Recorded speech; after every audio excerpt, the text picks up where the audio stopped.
Hey, North Shore Senior High parents, I hope you're having a good fall thus far. I know if your life is anything like ours, there's a lot of things going on as your students get back involved in school activities. I want to take a moment and give you a little bit more of our heartbeat about who we are as a church and who we are as a senior high ministry. If you were here this past Sunday, we launched this new series called You Are Here, and we're talking about why you're here on planet Earth and why we are here as a church. And we exist to make an extraordinary impact. And the thing that we focused in on Sunday was this idea of making an eternal impact, where we have the extraordinary privilege and opportunity to partner with Jesus to change people's eternal destiny.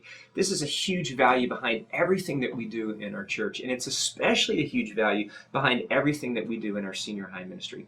By this point, you've likely heard about our Silverwood trip, and I wanted to take a moment and tell you the why behind it. We are creating this Silverwood experience so that your students can continue to build relationships with their friends in their schools and in the neighborhoods and on sports teams who don't yet know Jesus.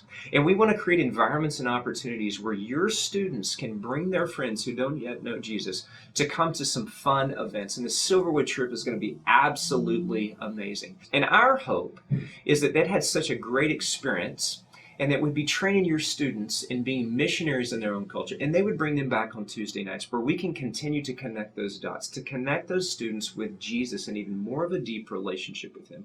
So this is the why behind this trip. And I really want to encourage you to talk about this as a family, talk about this with your senior high students, and make this commitment, because this is what disciples do. Disciples make disciples. Disciples live their lives to make an eternal impact. And so I'm praying for us as a church. I'm praying for your families. I'm praying for your students, because I have a huge passion for us as a church to be ordinary people who make an extraordinary impact for Jesus.